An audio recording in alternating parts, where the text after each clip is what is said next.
ఇప్పటి వరకు జరిగిన అప్డేట్స్ చూస్తూ వస్తున్నాం. కొన్ని ప్రదేశాలలో వివాదాలని చోటు చేసుకొస్తున్నాయి. బుచ్చిరెడ్డిపాలెం అలాగే గుంటూరు తెనాలికి సంబంధించి కూడా మనము అప్డేట్స్ తీసుకున్నాం. అక్కడ కూడా వివాదాలు జరగడం చోటు చేసుకుంది. అదే విధంగా ఇప్పుడు మనం చూసే ప్రదేశంలో కూడా అలాంటి వివాదం అనేది చోటు చేసుకోవడం జరుగుతోంది. ఇక పాయకరావుపేట వైసీపీ అభ్యర్థి జోగులు తనకు సంబంధించిన పార్టీకి అంటే వైసీపీకి సంబంధించిన పార్టీ గుర్తైన కండువాని వేసుకొని జెండా వేసుకొని ఓటు వేయడానికి వచ్చే ప్రయత్నం చేయగా అక్కడ ఉన్నవారు అడ్డుకోవడం జరిగింది. అదేవిధంగా అక్కడ ఉన్న ఏఎస్పీ విజయభాస్కర్ రెడ్డికి సమాచారం అందించడంతో ఉల్లంఘన చర్యలు తీసుకునే విధంగా కేసు పెట్టే అవకాశం ఉన్నట్లు ఆయన తెలియజేశారు. అదేవిధంగా ఈ కేసు నమోదు చేస్తామని కూడా ఆయన హామీ ఇవ్వడం జరిగింది. ప్రచారం చేయొచ్చండి.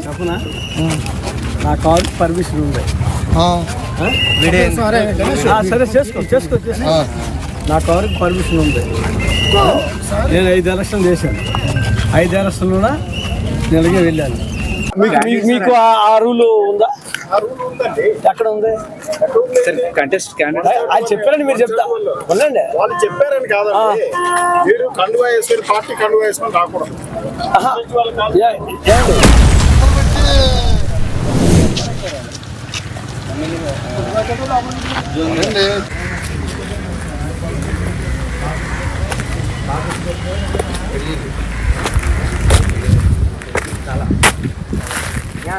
సార్ గుర్తుని ప్రచారం చేయొచ్చండి.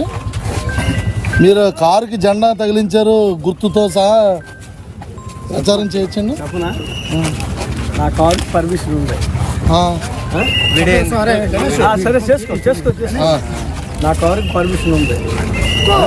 నేను 5 ఎలక్షన్లు చేశాను. 5 ఎలక్షన్లో నెలగే వెళ్ళాను. మీకు ఆ రూల్ ఉందా?